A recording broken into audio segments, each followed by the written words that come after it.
Welcome, this is Vikas before you और आप देख रहे हैं ऑक्सफोर्ड इंग्लिश। आज का ये सेशन बुक का सेशन है, यानी कि आज के सेशन में मैं बुक पे काम करने वाला हूँ।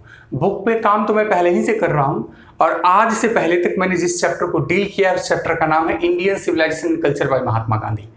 मैंने पूरी कोशिश की है आपको बताने का उस चैप्टर में दिए गए प्रमुख चीज़ों को, लेकिन उतना संभव नहीं जितना आप ऑफलाइन में प्राप्त करते हो। लेकिन मैंने पूरी कोशिश की है, ऑनलाइन में इतना ही आप जान लोगे जितना ऑफलाइन में आप प्राप्त करते हो उसका 10% आपको ऑनलाइन में मिल पाता है। एक्चुअली क्लासरूम इन्वायरमेंट एक अलग ही इन्वायरमेंट होता है, वहाँ पर एक इंटरेक्शन होता है टीचर्स और स्टूडेंट्स के बीच में, लेकिन यहाँ पर वैसा कुछ हो नहीं पाता है। सामने अगल बगल जिधर भी देखो दीवारें दिखाई देती हैं या फिर आप कैमरा के सामने होते हो, एक प्रेशर होता है कैमरा का, जिसकी वजह से एक्सप्रेशन भी उस तरह से नहीं आ पाते जिस प्रकार से ऑफलाइन में आता है। चलिए वो तो बाहर की बातें हैं, उनको छोड़िए। तो आज मैं जिस चैप्टर पे काम करने वाला हूँ उस चैप्टर का नाम है Bharat is my home by Zakir Hussain. ठीक है, इसके कई सेशंस मैं अपलोड करूंगा, प्रत्येक सेशन में प्रत्येक पार्ट को मैं डिस्क्राइब करने की कोशिश करूंगा। इसका प्रत्येक सेशन आपके लिए काफी इंपॉर्टेंट होने जा रहा है, इसलिए आप केयरफुली पूरे सेशन को देखेंगे। लेकिन आज के इस सेशन में मैं ऑथर के बारे में चर्चा करने वाला हूं। सबसे महत्वपूर्ण बात, जब भी किसी टॉपिक को आप डील करें, जब भी किसी टॉपिक को आप पढ़े, किसी चैप्टर को पढ़े, चाहे प्रोज सेक्टर को हो या पोइट्री सेक्टर का हो, जो सबसे महत्वपूर्ण बात है वो कि आपको ऑथर के बारे में इंफॉर्मेशन होना चाहिए। अगर आपके पास ऑथर के बारे में इंफॉर्मेशन नहीं है तो मेरे ख्याल से जो चैप्टर की मूल बातें हैं वो आपको समझ में नहीं आएंगी, आप फंडामेंटल थिंग्स को नहीं समझ पाएंगे। ऑथर के माइंडसेट को जानना बड़ा जरूरी रहता है, क्योंकि ऑथर ने किस अवस्था में, किस परिस्थिति में इस चैप्टर को लिखा है, इस टॉपिक को लिखा है, इस पोएम को कंपोज किया है, ये सारी बातें एक इंपॉर्टेंस रखती है। तो चलिए सबसे पहले मैं टॉपिक यानी कि चैप्टर का नाम लिखता हूं, फिर अपने काम को स्टार्ट करता हूं। तो आज का जो चैप्टर है उसका नाम है भारत इज माई होम और इसके स्पीकर हैं जाकिर हुसैन। कौन है इसके स्पीकर? तो इसके स्पीकर है जाकिर हुसैन। एक महत्वपूर्ण बात यहां पर आप ध्यान में रखिएगा,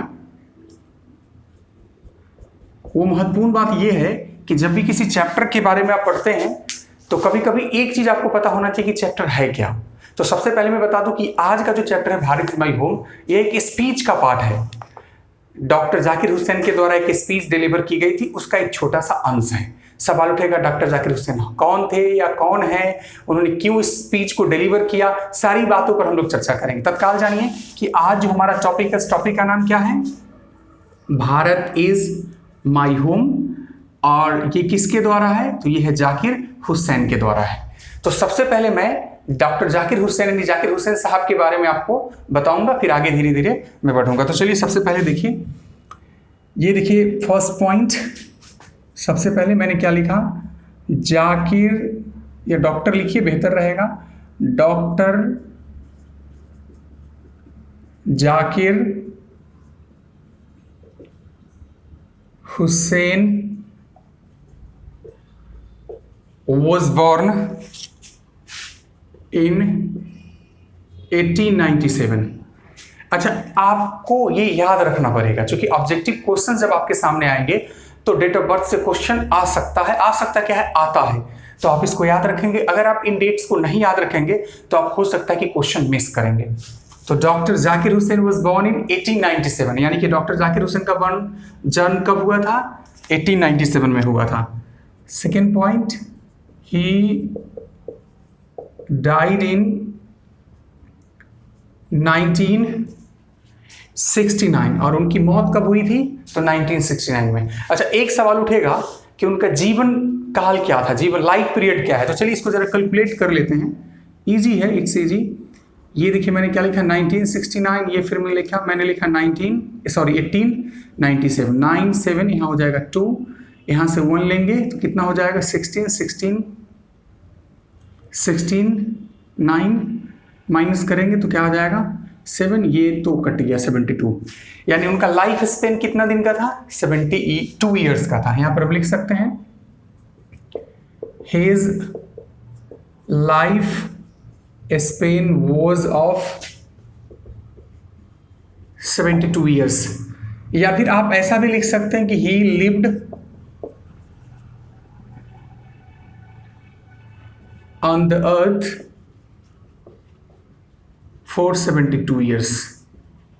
जो इच्छा है आप लिखिए, लेकिन आप यहां पर देख सकते हैं कि 3 ऑब्जेक्टिव क्वेश्चन एक प्रकार से डील हो गया। क्या क्या डील हो गया? तो डॉक्टर जाकिर हुसैन का जन्म 1897 में हुआ था। वो मरे कब थे? तो 1969 में। उनका लाइफ स्पैन कितना दिन का था? तो 72 ईयर्स का था, या फिर 72 ईयर्स वो जीवित रहे थे। यहां तो कोई प्रॉब्लम नहीं। चलिए आगे फिर हम लोग बढ़ते हैं। He was born in Hyderabad. कहां पे जन्म लिए थे वो? बोलिए। हैदराबाद में जन्म लिए थे। ठीक है। अब क्या थे? तो he was one of the greatest freedom fighters. He was one of the greatest freedom fighters का मतलब हुआ कि वो सबसे महान स्वतंत्रता सेनानियों में से एक थे। कौन भाई? डॉक्टर जाकिर हुसैन। तो डॉक्टर जाकिर हुसैन के बारे में तत्काल इन पॉइंट्स को एक बार मैं रिवाइज करके फिर आगे बढ़ाता हूं। डॉक्टर जाकिर हुसैन का जन्म 1897 में हुआ था। उनकी मौत 1969 में हुई थी। उनका लाइफ स्पैन जो था वो 72 ईयर्स का था। वो इस धरती पर 72 साल तक रहे थे। He was born in Hyderabad. उनका जन्म हैदराबाद में हुआ था। और he was one of the greatest freedom fighters. और वो सबसे महान स्वतंत्रता सेनानियों में से एक थे। एक्चुअली जैसा कि आपको पता है कि 1897 में उनका जन्म हुआ था। हमारा देश कब आज़ाद हुआ था? तो 1947 में हमारा देश आज़ाद हुआ था। उन्होंने स्वतंत्रता सेनानी के रूप में देश की आज़ादी में काफ़ी कुछ किया था। और आगे चल करके हम बताएंगे कि वो देश के राष्ट्रपति भी बने हैं। और उसी राष्ट्रपति बनने का नतीजा है कि आज हम इस टॉपिक को पढ़ रहे हैं, जिस टॉपिक का नाम है भारत इज माई होम। तत्काल आगे बढ़िए। आगे देखिए। He was also an eminent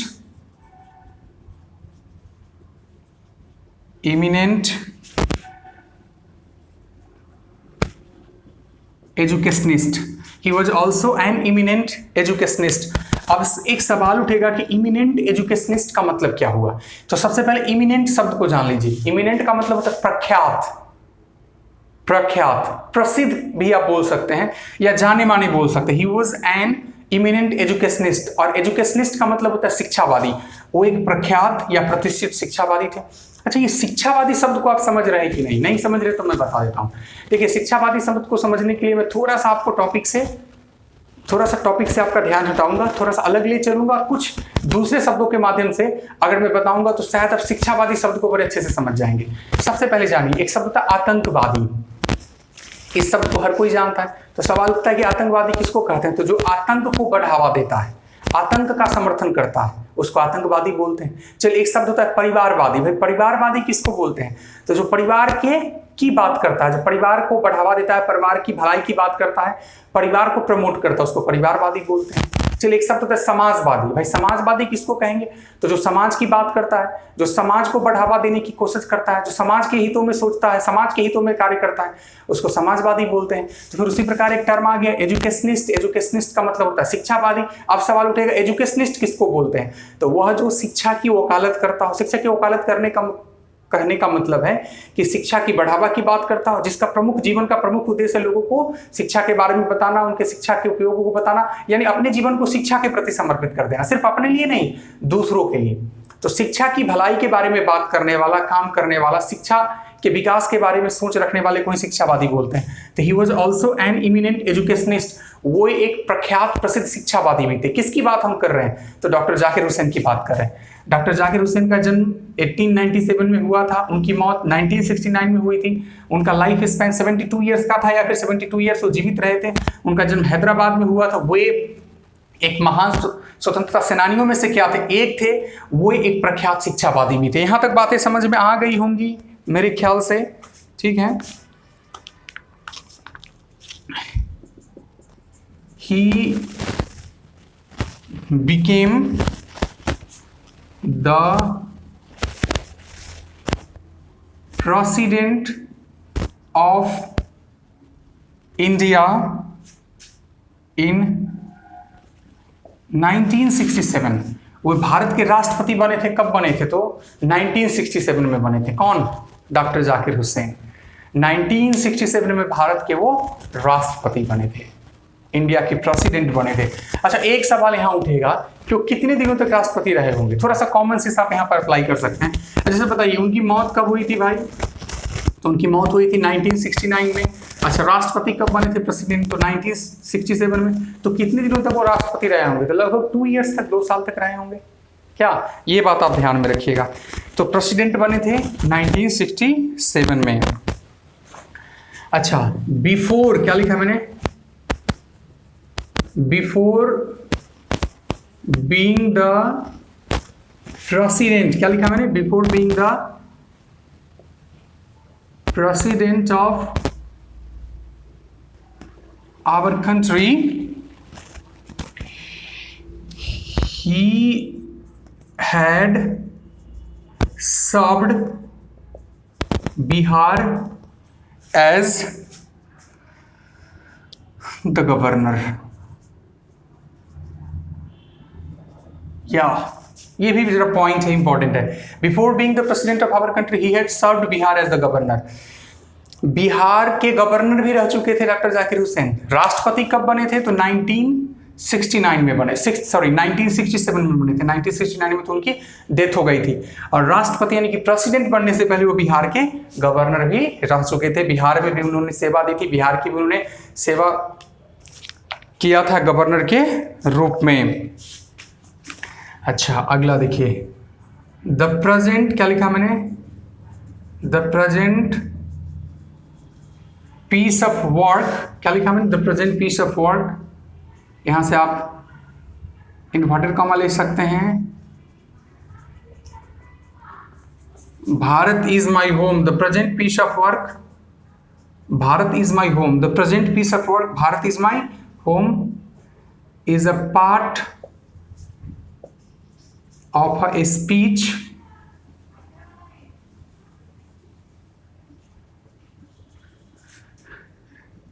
delivered, या मेड सिंपल वर्ड लिखो, पार्ट ऑफ द स्पीच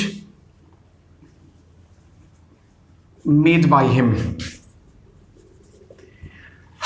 कब दिए थे स्पीच, क्या ओकेजन था, सारी बातों पर चर्चा मैं करूंगा, लेकिन तत्काल जानिए the present piece of work, मतलब ये जो पीस ऑफ वर्क है, Bharat is my home, is a part of a speech made by him. एक स्पीच का पार्ट है जो उनके द्वारा डिलीवर्ड किया गया था, उनके द्वारा दिया गया था। भाई किन के द्वारा, तो डॉक्टर जाकिर हुसैन के द्वारा। इतना पॉइंट्स मैंने डील कर दिया। आप इन पॉइंट्स को चाहेंगे तो नोट कर लीजिए या फिर आप इसका स्क्रीनशॉट ले लीजिए। तत्काल में आगे और भी बहुत सारी बातें करनी है इस चैप्टर के रिलेटेड, ऑथर के रिलेटेड स्पेशली, तो मैं सेशन को आगे प्रोसीड करता हूं। आप इसका स्क्रीनशॉट ले सकते हैं या फिर आप नोट कीजिए इसको, ये आपका प्रॉब्लम है क्या करना है। सो तो तत्काल में this time we are studying the chapter and the name of the chapter is Bharat is my home. As we know that it's by Zakir Hussain. As I have earlier discussed that before studying any chapter, no matter you are studying a prose, you are studying a poem, whatever you are studying, it's not a matter. It's your duty and it becomes very important for everyone to have a complete information regarding the author of the topic. If you do not have complete information, means you are going to miss a lot of things because you will not understand the mindset, you will not understand the real views of the topic. आप real view तक नहीं पहुंच पाएंगे। चलिए सबसे पहले तो मैं आगे फिर बढ़ाता हूं और दिखलाता हूं। अच्छा देखिए, ये स्पीच जो है, ये जो स्पीच जो पार्ट है, चलिए हम इस बात को लिख लेते हैं। फिर से मैं लिखता हूं इस पॉइंट को, भारत इज माई होम। ठीक है, टॉपिक का नाम है, आप समझ रहे हैं, is an extract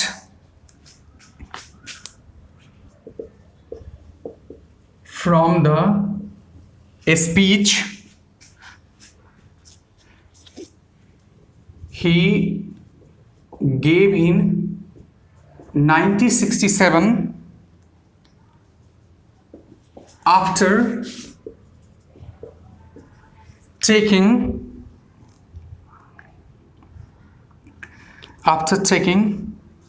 the oath as the president of our country. Okay, जरा इसको समझ लीजिए, इस पॉइंट को, it's very important to understand. Bharat is my home is an extract from the speech. जैसा कि मैंने बताया कि भारत इज माई होम जो है एक स्पीच का पार्ट है। यहां पर उसी बात को रिप्रेजेंट किया जा रहा है कि भारत इज माई होम जो है, Bharat is my home is an extract from the speech. मतलब क्या है, ये स्पीच का पार्ट है। ही गेव इन 1967। कब उन्होंने दिया था इसको? तो उन्होंने इस स्पीच को दिया था 1967 में, मतलब 1967 में। After taking the oath as the president of our country, हमारे देश के राष्ट्रपति के रूप में शपथ लेने के बाद। एक शब्द ओथ, ओथ का मतलब होता है शपथ। आप इस बात को समझते होंगे, जब भी चुनाव होता है या फिर प्रेसिडेंट हो या फिर प्राइम मिनिस्टर हो, ऐसे पद पर कोई व्यक्ति अगर आसीन होते हैं तो उनसे पहले उनको एक ओथ लेना पड़ता है, मतलब शपथ लेना पड़ता है। इस बात को आप जानते हो, तो ओथ का यही मतलब होता है शपथ। आप बोल सकते हैं कि शपथ ग्रहण समारोह के तुरंत बाद जो राष्ट्रपति भाषण देते हैं, उसी स्पीच देते हैं, उसी स्पीच का क्या है, छोटा सा पार्ट है। Bharat is my home, Bharat is my home is an extract from the speech he gave in 1967 after taking the oath as the president of our country. Bharat is my home, topic का नाम है, is an extract from the speech, मतलब speech से लिया गया भाग है। ही gave इन, जिसको उन्होंने दिया था 1967 में, after taking the oath as the president of our country, हमारे देश के राष्ट्रपति के रूप में शपथ लेने के बाद। राष्ट्रपति के रूप में जब उनको चुना गया तो शपथ ग्रहण समारोह हुआ। शपथ ग्रहण समारोह के तुरंत बाद जो स्पीच हुआ था, उसी स्पीच में से जो हुए हमारा टॉपिक है, अभी का टॉपिक है भारत इज माई होम, उसको एक्सट्रैक्ट किया गया, उसको लिया गया, उसी का ये पार्ट है। क्लियर है? चलिए,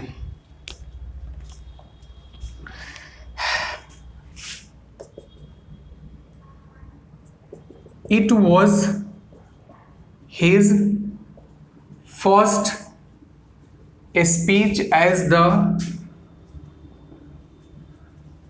president of our country। यह जो है उनका फर्स्ट स्पीच है। कौन? भारत इज माई होम जो है उनका फर्स्ट स्पीच है। किस रूप में? It was his first speech as the president of our country. हमारे देश के राष्ट्रपति के रूप में यह क्या है, उनका फर्स्ट स्पीच था। किसका? डॉक्टर जाकिर हुसैन का, as the president of our country।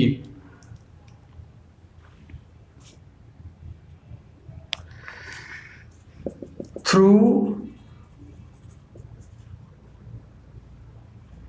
the present speech, मतलब वर्तमान स्पीच के माध्यम से doctor Zakir Hussain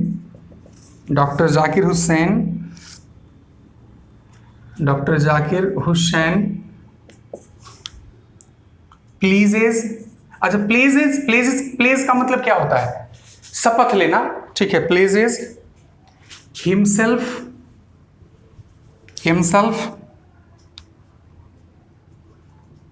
to the service of totality of India's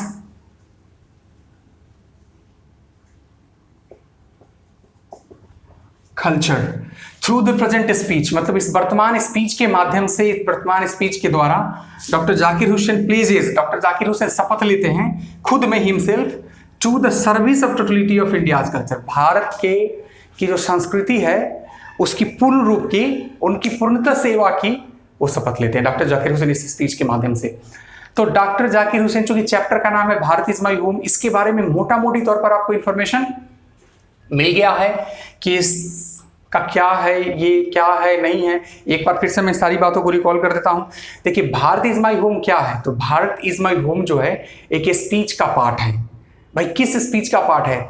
तो हमारे देश के राष्ट्रपति डॉक्टर जाकिर हुसैन ने जब शपथ ग्रहण लिया था, शपथ जब लिया था देश के राष्ट्रपति के रूप में, तो उसके बाद उन्होंने जो फर्स्ट स्पीच दिया था उसी का एक छोटा सा पार्ट है। अब सवाल उठेगा डॉक्टर जाकिर हुसैन कौन है? तो सबसे पहले डॉक्टर जाकिर हुसैन स्वतंत्रता सेनानी थे, महान स्वतंत्रता सेनानियों में से एक थे।